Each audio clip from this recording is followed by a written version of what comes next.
We simply have too much going on. And we wear busyness as a badge of honor, don't we? Hey, can you help me do this? No, I'm really busy. I've got too much going on. Well, what is it that you're so busy doing that we don't have time for people? What are those things in your life? What's funny is in the research that they've done, not only do we say that we're too busy, but that it doesn't even add to our productivity.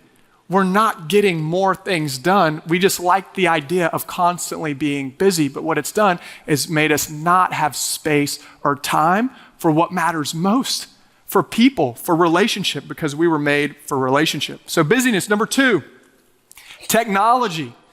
We've heard this talked about a lot, but if you want to have right relationships with people, the first relationship that we have got to get right today is with your phone, is with your cell phone. I know maybe you've heard these stats. I just want to read them so we know. On average, cell phone users look at their phones 144 times a day. Americans spend an average of 4 hours and 30 minutes on their phone every day. If you think that's low, that's not good. 4.5 hours is a lot, and we're going up and up every year. Nearly 57% of Americans consider themselves mobile phone addicts.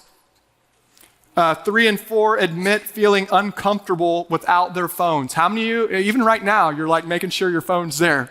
If that fall, oh, did someone just text me? Y'all get those phantom buzzes? Oh, maybe so, someone there. It's distracting. 1 in 6 sleep with their phones at night, almost half. 47% say they panic when their battery drops below 20%. Why? Because it's become such an important part of our lives. But it's pushed out a lot of the time, meaningful time that we spend with people and relationship. And so what we see is anxiety and loneliness skyrocketing because we've replaced people for a thing. The third thing that he talks about, so 1 is busyness, 2 is technology, number 3 is mobility. Friendship requires a lot of time together, but it's easier today to move from one place to another. We can be constantly on the move. It's very easy to travel, to get out, to switch jobs, to move places. And so what it does is it can fracture our relationships all along the way. My wife, we went on vacation last summer and we saw some Amish people, and she was fascinated with some of the ways that they lived. And so she started doing all this research, and I thought this was really interesting. Now, Amish people, they don't have a problem with driving cars or technology in and of itself from a religious standpoint. The reason that they don't want any of their people driving cars or using that technology is because they feel like it spreads them too far away from their community. They want to be within a walk or a wagon ride. They want to be close in together. So they have intentionally set these parameters around their life to try and keep them close to the people who matters most to them. And almost 90% of people end up saying that they want to stay in that community because it's been so valuable to them.